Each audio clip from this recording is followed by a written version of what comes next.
Iranian have the plan to eliminate Donald Trump because they envisage that Donald Trump is going to support Israel to attack them.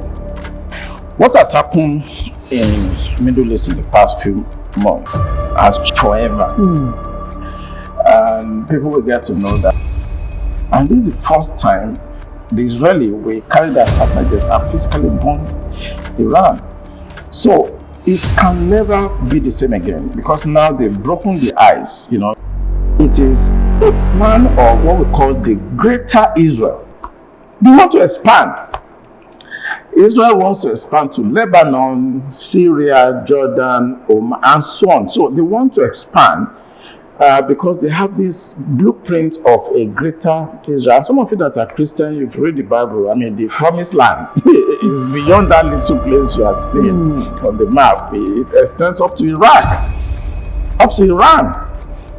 So go and check the Bible. You see those names you are seeing in the Bible. You know, they are in today's Iraq, Iran, Syria, Lebanon, Oman, even up to Egypt, the northern part of Egypt. You know, the Sinai Peninsula. So the greater plan, the big picture is that Israel wants to expand. But in reality, it's not Israel that wants to expand. It's the Americans. How do you mean? They want to control the oil resources in the Middle East. Globally, our communities are tied together, our economy are tied together, and if these two countries are in war, then other countries will be affected. Now the US and Iran war was suspended some few weeks back, and now it is renewed. What does this renewed war mean to global community? That is what we are going to be reviewing on the set today, and we have someone who has global intelligence or global information about what is happening, and he'll be analyzing what we need to know about this renewed United States-Iran war. He is Professor Ademi, the head Department of International Relations and Diplomacy from the Chrisland University here in Abeokuta. Good morning, Prof. Good morning. It's good to have you here. It's good to be here again. Thank you for coming. You. And the program will not be run by me alone. Dominic Agbea is also here to do justice to those questions. Yes, good morning, Charity. Good morning. Good morning, distinguished guest. Okay, so probably we should begin by looking at, you know, I mean, quite a lot of persons woke up with surprise a few days ago when they started hearing strikes from the United States, you know, to Iran, you know, after there was a ceasefire deal, and I mean, we expected that they should be coming to the table to Georgia and not war anymore, you know, but we woke up to the news of, so what really led to these renewed tensions? Thank you very much. It's really a pleasure to be here again. I think the challenge I have with this topic is whether I should discuss from the position of a lecturer. Maybe I should lecture out, or maybe I should just speak as a social commentator. But I think I will try to do both. Or as an ex-serviceman. Yeah, if I want to talk about ex-serviceman, then people may not understand what is really going on there. Yeah, because from military perspective, what is going on is different from the geopolitics of Middle East. So it's difficult to really pin it down. But let me answer your question. As of this morning, it becomes the 6th day continuously that the American has continued to bombard Iran. That means it has never happened in the history. Well, maybe when we get there, I'll tell you that this thing has been on for 73 years. In other words, most of my audience were not even born when this issue has started. But maybe we will get there. So when you want to say, okay, what is the cause of what is going on in the past 6 days? Why did they renew, you know, activities? From a academic point of view, it's just because Iran seems to breach the agreement, the ceasefire agreement that has to do with the Strait of Hormuz. Okay. The Strait of Hormuz, some records will tell you that 20% of the global oil passes through there.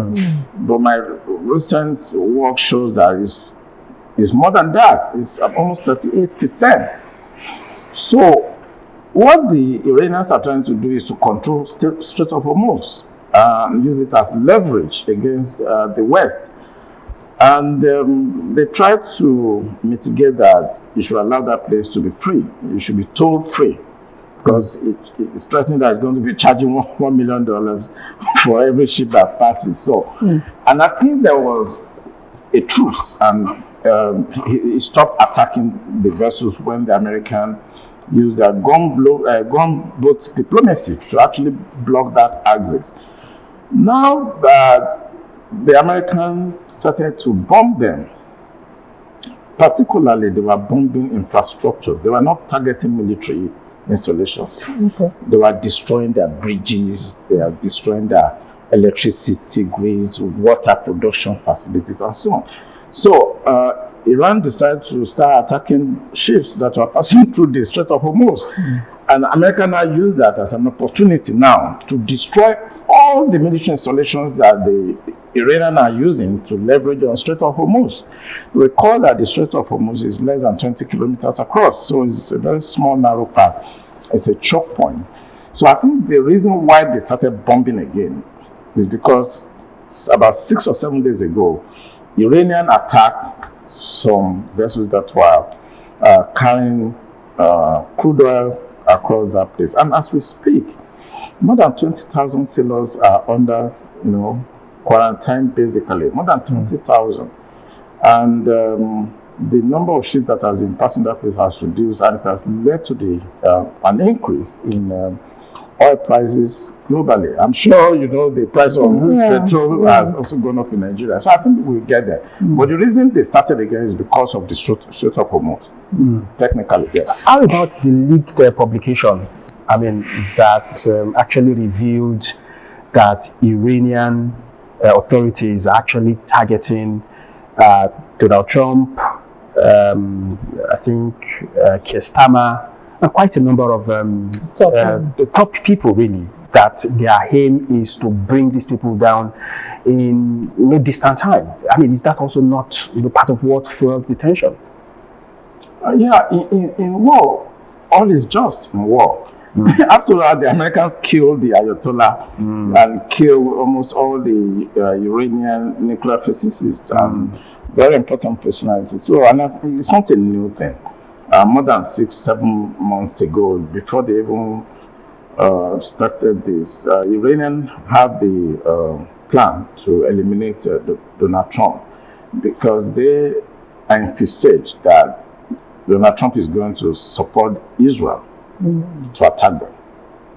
So it was in their national interest to get rid of Donald Trump, because they knew this will happen.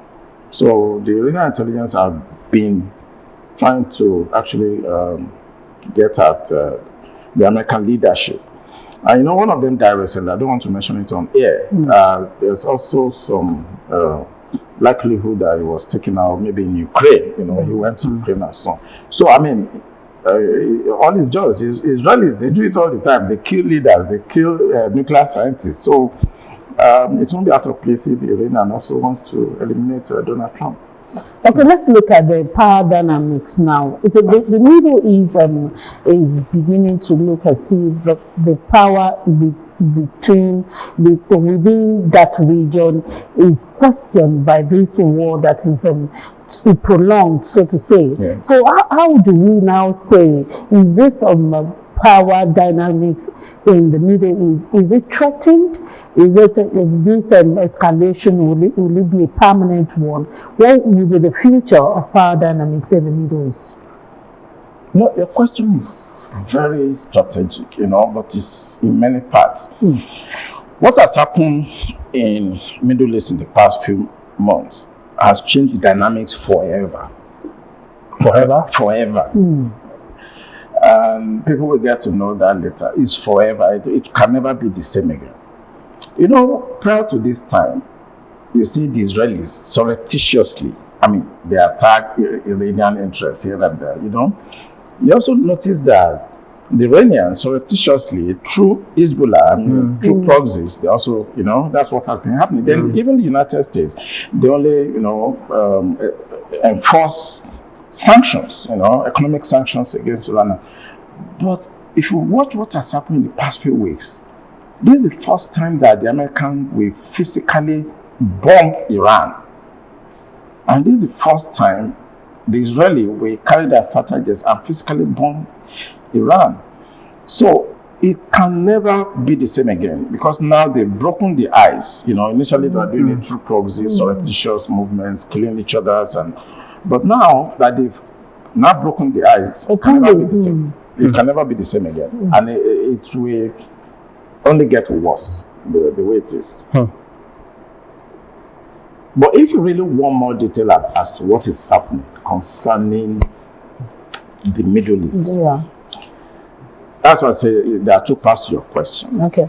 The second part is that the main reason that this thing is going on is because of what you are saying about the balance of power, balance of terror within the Middle East. The Israelis, the Americans do not want the Iranians to maintain the hegemon. That's the kind of posture they have in the Middle East. And all what they want is to reduce Iran to nothing. That is what they are going for. It has nothing to do with Strait of Hormuz or nuclearization. They just want to reduce that threat that Iranians are posing to a very strategic plan by the United States and Israel. What are these plans?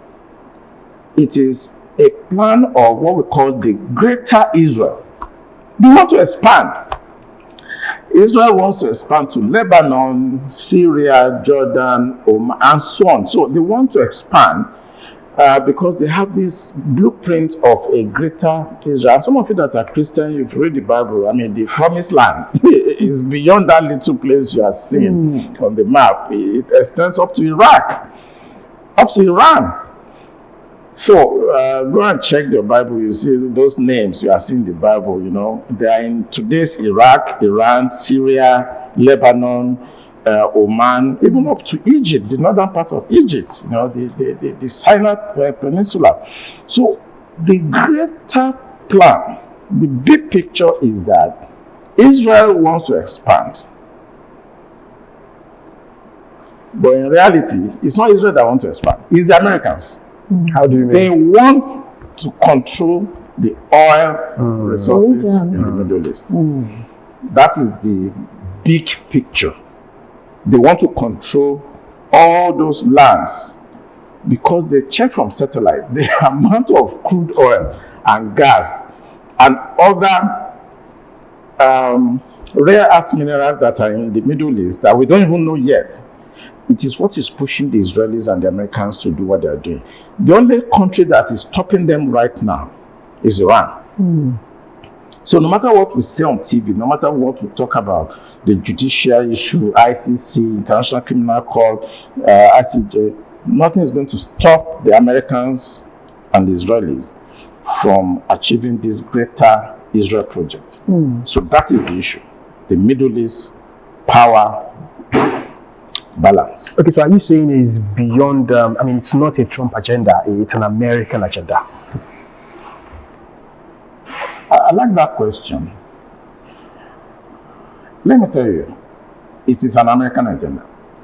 It has nothing to do with Trump. I study in America and I know they have this culture, you know, when they have a strategic policy, they drive it through generations.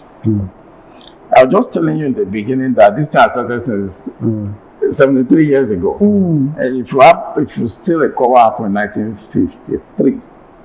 Well, I don't even know because I was not around, so I cannot recall. You should give us the background to that. You know, the Americans actually intervened in the Iranian political space in 1953. What they did was they helped in overthrowing Mohammed, who was their president in 1953, and actually installed the Shah. That was in 1953, and that was what changed the entire dynamics of Iran. People don't understand that the Iranians are not Arabs, they are Persians. Okay. And the Persian family, the Persian hegemon, was changed around 1953. So today's Iranian you are seeing are not the original Persian in that place. They are not those biblical Persia that you have. So the Americans make that to happen in 1953, change the entire dynamics and supported the same Ayatollah they are killing now. Now, in 1979, I'm sure you are born that time. What happened? The Iranians attacked the United States embassy and killed a lot of the American Marines. America never forgot that. The animosity has been on forever. So, to answer your question, it's not Trump. Trump was still fighting wrestling somewhere where all these things were happening. So, it's been a generational progress towards eliminating the Iranian formidability. I mean, they are very formidable in the Middle East. There's nothing Israel wants to do without taking out Iran now or in the nearest future. They cannot achieve that greater Israel. But they continue to arm the Hezbollahs, the Houthis in Yemen, and all those proxies of them. They continue to do that to ensure that Israel does not expand. 10 years ago, 20 years ago, people did not understand why there has been this animosity between the Persia and the Jews. The Persia understood from beginning that Israel, through the proxy, America, they want to expand to where they are. That's why they went to Iraq and killed Saddam Hussein and took over that place. It's a gradual process. They will continue over the next century and they will achieve it. Trust me, they're going to achieve it. Okay, now let's talk about the risk involved in this direct military confrontation that is being used now in this renewed war between them. What will it bring out to the global community? We know that economically other countries are affected because of the Strait of Hormuz. So the military confrontation that is being introduced now, and they are coming out openly to tell you that yes, we want to fight this war physically and we are behind this war. What will it bring? What benefits, so to say, will it bring to both parties involved in this war? There will be no benefit for Iranians, really, so because they are the other party. But for the Americans, I like that question. You see, it's deeper than what we are looking at economically, because we are at the economics fair now. You see, what Americans are doing, it's not because Israeli, they have a different agenda, even though they are working together. But America actually is playing a game. You know, when you look at the global oil market now, look at what happened in Venezuela. America went there and took Venezuela, right?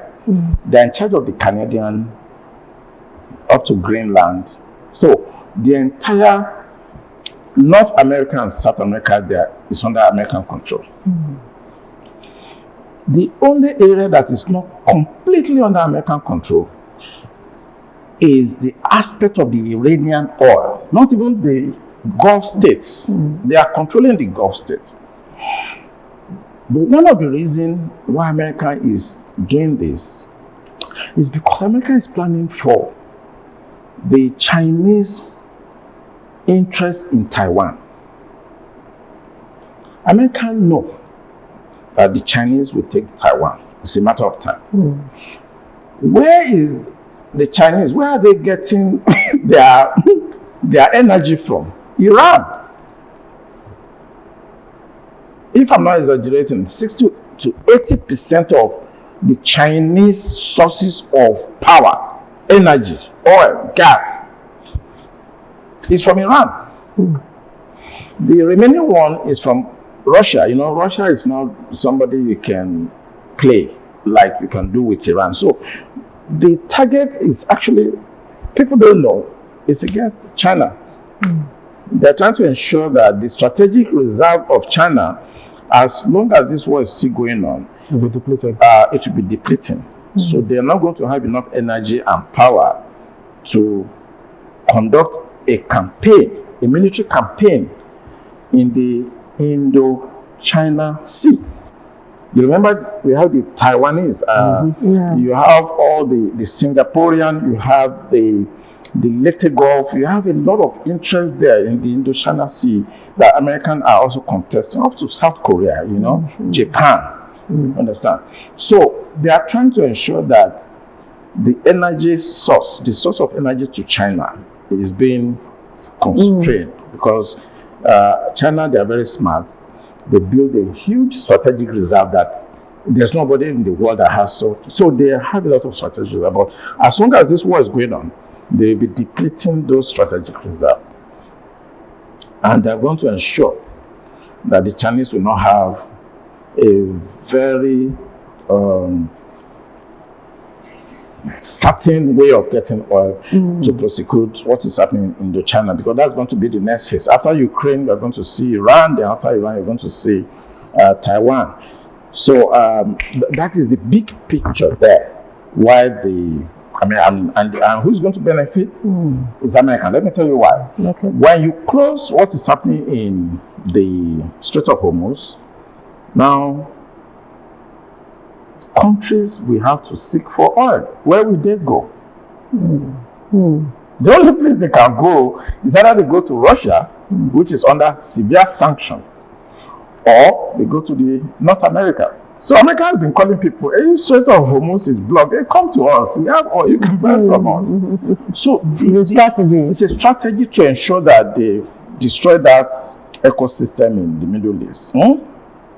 Divert people's attention to buy oil from Venezuela, from the United States, from Canada, or from North America, and ensure that the Chinese will have to crawl and beg. If they want to buy from Venezuela, they cannot. America is going to stop them. The only place they can buy, they are fighting, bombing there. America is not interested in really destroying Iran, or it's just to ensure that that balance of power in the world. You remember, we are moving from the unipolar world now into multipolar world, and America is fighting tooth and nail to ensure that the Chinese does not emerge. But I think it's inevitable. But what do you think? Okay, so All right, now, Professor, allow me still on the program, but before we go ahead with our questions and have Professor answer them on the renewed war between Iran and the United States, we have this short break to bring us commercial. Glad you stay there, and we continue with our discussion. Our topic is actually the renewed war between United States and Iran. What is the benefit there? What are the things that are behind? What are the strategies that both countries are playing? And how far is it affecting other countries that are globally tied to them? That is what we are discussing. And Professor Ademi Olaomi is in the house. He is the head of Department of International Relations and Diplomacy from Chrisland University here in Abeokuta. Yes, probably as time goes, as we proceed in the conversation, we also take a look at, because you said America has interest in the Asian region, has interest in the Middle East, and almost everywhere. And then the question will now be, why is America having legs in, almost every part of the world? Probably we'll get there. But before we get there, let's take a look at this. Do you think America also crossed the line? International law, of international law, when it actually killed the supreme leader of Iran? Yeah, that's tantamount to war crime. That is war crime.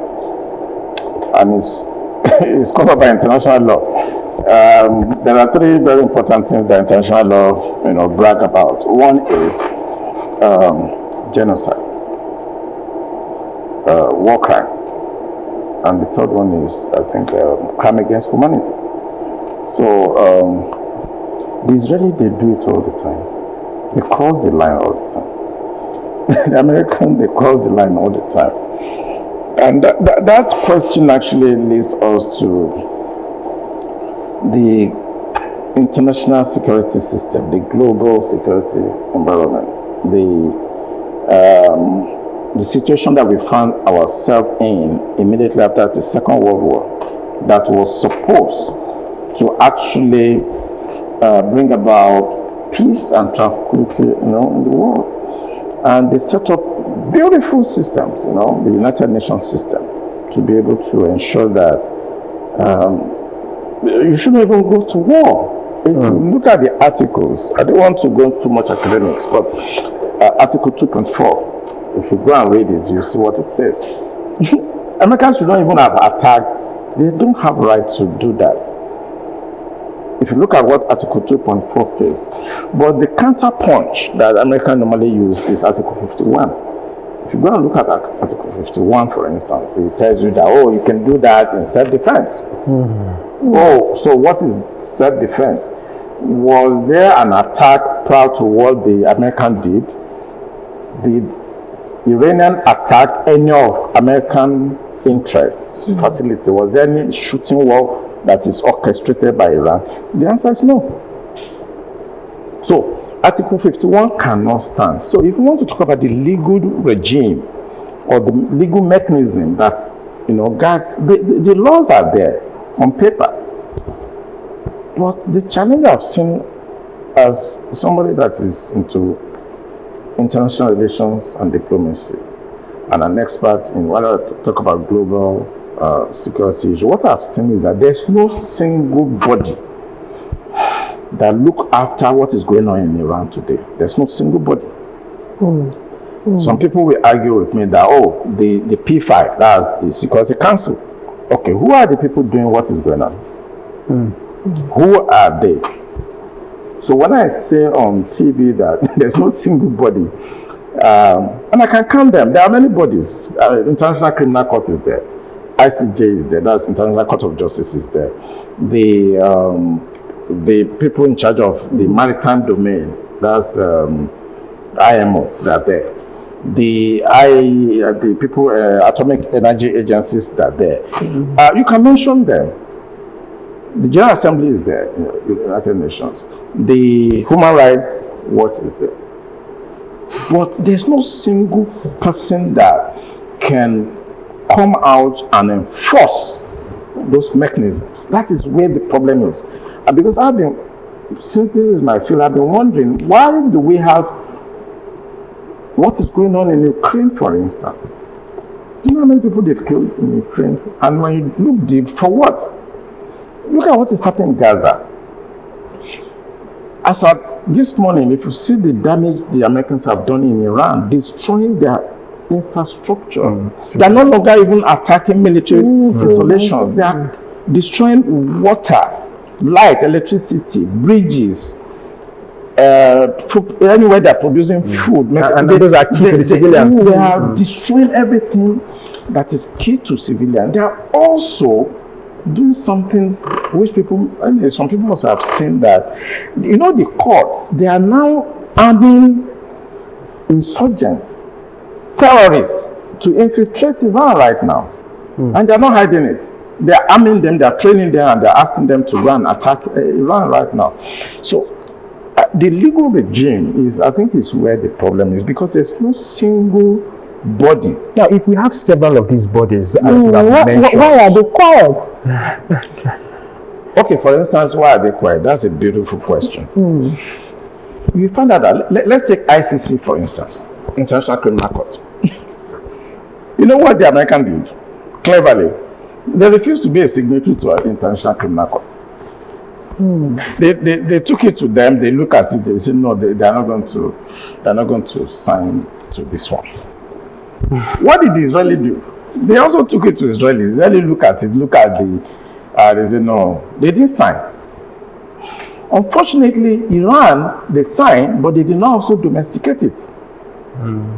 Are you following me now? Because Iran discovered that most of these regulations, America will not be part of it, Israel will not be part of it. If they are part of it, the Iranians, they discovered that they now use it to either start arresting their leaders for crime against humanity or for killing people. So they refuse to also domesticate it. So you can see the dilemma now. So America is not a signatory to ICC. Israel is not a signatory. Iran also refused to domesticate it. So that's about ICC, Abi. Yeah. Okay. If you look at it, what can ICC do really? They can only try human beings, individuals. So that takes us to ICJ. If you go to ICJ, okay, they can mediate between countries. Well, who are those judges? Who are those people that are going to call the United States to order? ICJ, they are in Netherlands, they are in The Hague. So you're going to call another NATO member. You know, Netherlands is a NATO member, you understand? So there's that global politics. So in issue of legal framework that governs some of these things, you have the regulations, then you have the politics of it. The politics of it also dictate that you can only cooperate with those bodies. Go and look at just read in between the lines. Okay, if you don't cooperate, there's nothing they can do. There's no enforcement mechanism. At the P5 level, anytime you see China talking about something, the Americans must veto it. Once America veto it, Britain will veto it, France will veto it. 3 out of 5. Of course, you know, China and Russia, sometimes, most times they are together. So 3/2. The West will always win. And that's why you see what they are doing. The people that are destroying this, the ecosystem of peace in the world, are the P5 members. So how do you want it to work? If you talk about International Atomic Energy Agency, who are the people there? They are the West. Who are the people there? They are the West. Why am I saying so? On this channel, let us understand that it is unfair for you to say that Iran should not have nuclear power. Why the Israelis have? The International Atomic Energy Agency that goes to inspect and do, why are they not going to the Negev desert where the Israelis are hiding their nuclear bombs? Why are they not going there? Why should Pakistan have nuclear weapon and Iran shouldn't have nuclear weapon? Why should India have nuclear weapon and Iran shouldn't have nuclear weapon? So if you look at the balance of power within the Middle East, that is why this war is going on. They don't want Iran to have. Okay, so is the argument that they shouldn't have, or it should be controlled? And because they are two different things. No, you cannot control it now. Once you have it, you have it now. How do you control it? I mean, there is a minimum, I mean, to which you're talking about the threshold of something like that. Of uranium. Yeah, something like that. You can enrich to maybe like 60%. The regulations are very clear. Because you can use that for other scientific purposes, for energy, like electricity and so many other things. But when you start crossing the threshold of 60% enrichment, then you are going to the weapon grade uranium. So if you talk about control, yes, they've been trying to control this forever. But you can say you are controlling, but they can give reason why they should get to the threshold of 80%. And once you allow them to get to 80% quality of uranium enrichment, they have just 20% to get to the weapon grade. The West believe that having all of these, atomic weapons really in the hands of Iran, is extremely dangerous and deadly, because it has accused Iran of sponsoring terrorism, across the world, as a matter of fact. Is that a justification to annihilate Iran and say, they shouldn't actually build I'm laughing because you say, Iran has been accused of sponsoring terrorism. The greatest sponsor of terrorism in the world is the United States now, and Israel, who created ISIS. The greatest sponsor of terrorism globally is United States and Israel, and I'm saying it on air, and anybody should dispute me now. The Boko Haram you are having here, you go and trace it now. So how can you now say, okay, because they are sponsoring the Hezbollahs, the Hutus in Yemen, and those guys that are in Gaza, there's a reason for that. Understand? It's about survival of the state. They need to survive because they knew the Israeli Americans are going to do this. Some of you may recall the axis of evil. I'm talking about 20 years ago, almost 30 years ago. The axis of evil. Go and read about it. Iran is the last man standing. So this is not about sponsoring terrorism. It's just that they need to take care of Iran. Egypt is lining up with them. Egypt is a problematic country for them before. But what did they do in Egypt? They sponsor coup that killed their leaders in Egypt, and they replaced those leaders with their own people there. That's what they do now. So when talk about, don't say Iran is sponsoring terrorism and that's the reason. I won't like that. That's not the reason now. They are the ones sponsoring terrorism everywhere now. What is happening in the Sahel region before? How did Nigeria get to what we have? What happened in Libya? Who went to Libya and killed Gaddafi and scattered all the weapons across the Sahel region? Is it Iran? Is it Russia? Is it China? So I don't like us to go there because we are going to misinform our population. Iran is Persia, and forever they have been there. Nobody has defeated them. And I'm putting my professorship on Iran. America will not defeat Iran. Okay. They won't. They will try. They will bring them down. They will do whatever they will do, but they will not defeat Iran.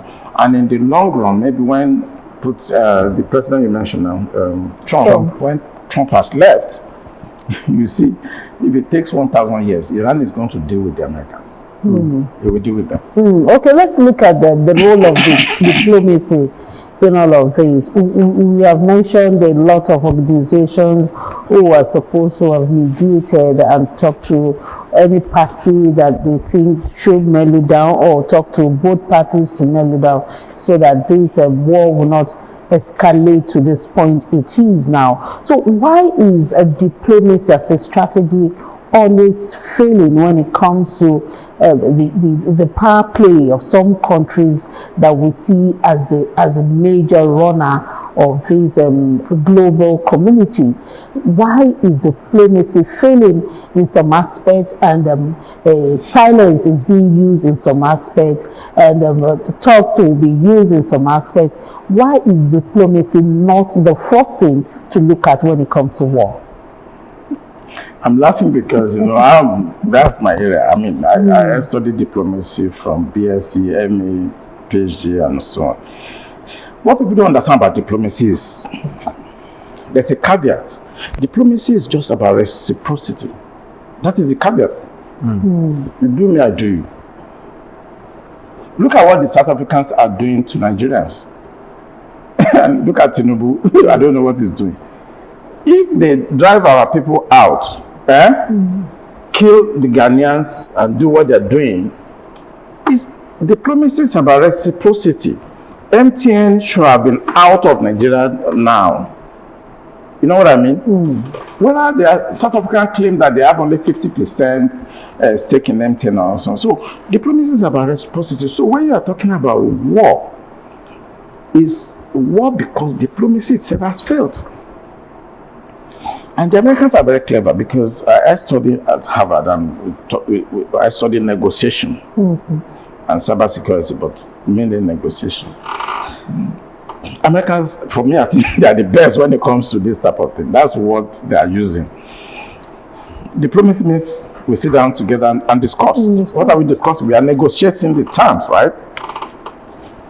Americans are very good at it. So what they are doing now is that they are now using diplomacy as a weapon.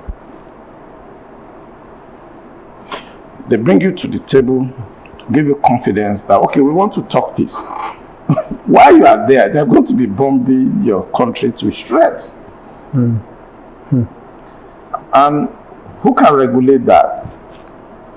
Is it the Geneva office where you go to? That's where that's the foundation, the issue of diplomacy, the Geneva, the conventions. Who is going to enforce those conventions while we are negotiating? And you are even planning to kill the negotiators.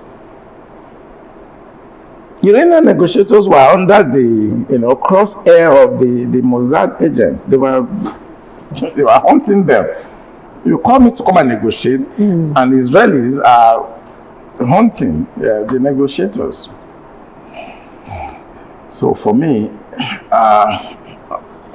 as somebody that is detailed in the issue of diplomacy, globally the American has killed, with their attitude in the past, let me say 3-4 years, they have actually killed the diplomatic effort that has carried this globe since 1945 to 1989. Remember what happened, the Glasnost and Perestroika, the Berlin Wall, the collapse of Soviet Union in 1989, 1990. This is where diplomacy was working. But suddenly you have people that govern the United States and they don't have respect for the rule of law. The first thing he did was to remove their contribution to the United Nations, right? He went to NATO also, and so when you look at what the present leadership in the United States are doing, they are changing the entire international relations, international diplomacy, international security order and arrangement. They are breaking it to pieces. And by the time they are done, we are going to have what they call the New World Order. That is where we are going.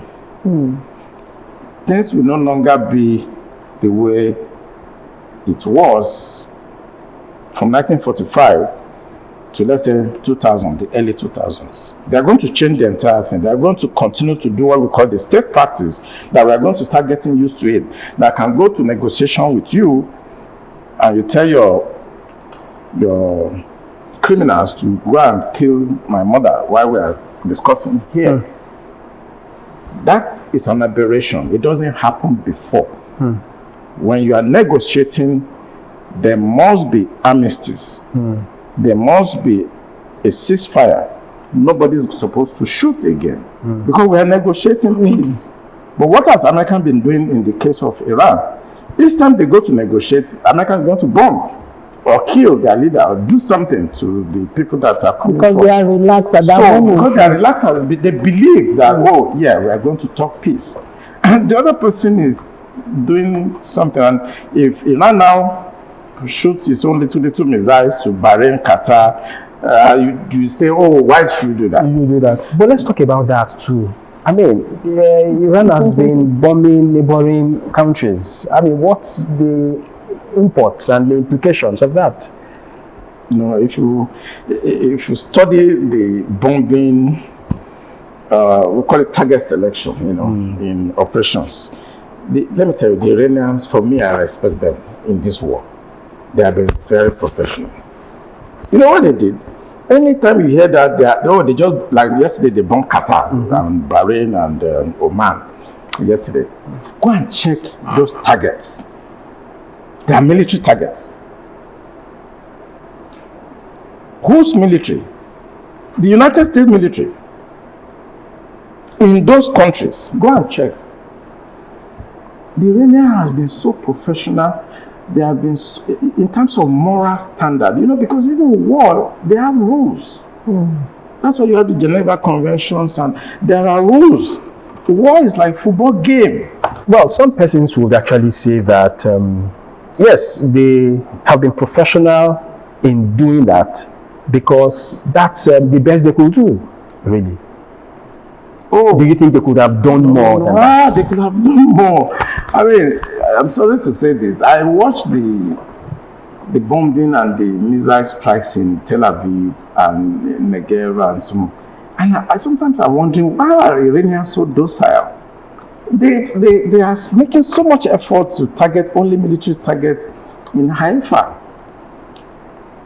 even when they bombed, the only time they bombed their airports in Israel is because there are military aircrafts there. They have been so professional. I've been watching this, and I'm writing papers on this, and I'm watching what the two of them are doing. America went and bombed a school. They know this is school. The children were there. They bombed it. There's what we call double tap in operation. Like now, if I want to, let's say, hit a Boko Haram enclave, if I fire missiles or rockets or drop bomb there, that's what we call double tap. I'm anticipating that their fellow terrorists will come there to carry the dead body, Abi. Oh, I will bomb again. So it's called double tap. America did double tap on a school. I mean, you bombed the first time, people went to rescue the children, you bomb them again. That's not a mistake. And what should International Criminal Court do? What should the ICJ do in this? So when you say Iranian are just firing their little rocket to Oman, Qatar, that's all we can do. Let me tell you, if Iran decide to go rogue today and start firing missiles indiscriminately into Israel, the war will have been over now. Because the population in Israel will shout. They are going to put pressure on the Israeli government to stop the bloody war. Iranian could have done that if they want to. The war could have ended now. Look at what they do in all this Bahrain, Qatar, Oman. They are very selective military targets. And why? They believe that those military bases are where the Americans are coming to attack them from. Their aircraft are there. They are at whatever military where they have, this is where they are using as a base, a staging base to attack Iran. So they are attacking those places. I've never seen a country that is morally strong in any war. Is it Russia you want to talk about? Look at what the Russians are doing in Ukraine. They are bombing everywhere. Hospitals, all children, babies, they kill them. You are playing football, they bomb the stadium. Look at what Americans are doing. Look at what the Israelis are doing in Gaza. They level buildings. People inside buildings, they level it. But people will also say morality. But people will also say, I mean, we know this conflict has been on for years. But this recent one that started, I mean, I'm not talking about the one that started weeks ago. Say they're talking about this phase, as a matter of fact, that started like 2 years ago, thereabout. Yes. Hezbollah attacking Israel unprovoked, killing quite a number of them. I mean, and we know indirectly. I'm sorry to interrupt. I don't like to interrupt when you're asking questions, but this thing you are mentioning that Hezbollah is attacking Israel unprovoked. That is the Western media narrative now. If I tell you that what happened on October 7 was done by the Mossad, will you believe me? I say things like this on media and people will say, what is it? Okay, go and investigate now. The Mossad, the Israelis are the one that killed their own people on October 7 and said it is Hezbollah that did it. And I won't say this on air because I know internet does not forget. So I'm saying it. It's not like I'm doing their parallel discussion. It was Israeli that killed their own people on October 7 and said it is. They pinned it on Hezbollah. Hezbollah is in Lebanon, right? Yes. I'm talking about the Gazians. That's those Palestinians that are in Gaza. Okay. They pin it on them and they now use it as an excuse to annihilate them and level the ground. A lot of things are happening. That's why I want to stop interview, because if I tell you about 9/11, will you believe me too? That was it was an inside. So there are a lot of things that's happening in international relations that I no Osama bin Laden. Yeah, there was Osama bin Laden, but who actually propped Osama bin Laden? Osama bin Laden was a CIA agent. He was a CIA asset, and you can confirm it. I'm saying it on the air. and it can never go away. Go and check now. Okay, now we have few minutes to leave, and we want you to talk about the impact, especially on global oil prices. Inflation is happening now, and people are not really having it good because the Strait of Hormuz are targeted now, and globally everywhere is becoming blurry economically. So, what impact do you think? What will stop this impact, negative impact? Okay, I know we are rounding up. Yeah. I'm giving you data, statistics. You know, the African Development Bank, what they said that if the price of oil goes up by 10%, inflation in Africa is going to go by like 0.4%. That's huge. Okay. They also said that if the Strait of Hormuz is not open, that the growth, the economic growth in Africa is going to go down by 0.2%. So you are right. This is going to cause a lot of economic hardship in Africa, and I think some Nigerians may say, "Oh, we're going to benefit because oil prices will go up. We're going to pay, but you're going to pay for it through inflation, transportation, and so many things." So the government of Nigeria should get their experts together and look at what is happening and try to see how they can mitigate it so that our population does not suffer unnecessarily. Okay, thank you so much, Professor Ademi, the head of Department of International Relations and Diplomacy from the Chrisland University. Thank you for your time. Those analyses were deep. Thank you very much for having me. It's a pleasure to be here. I started my career here, so I cannot say no to you. Thank you very much. Thank you for coming, Dominic. Always a pleasure having him around. Well, that's the size of the program. New Dawn for today, and of course for the week. Fresh editions will come next week by God's grace. Enjoy your weekend.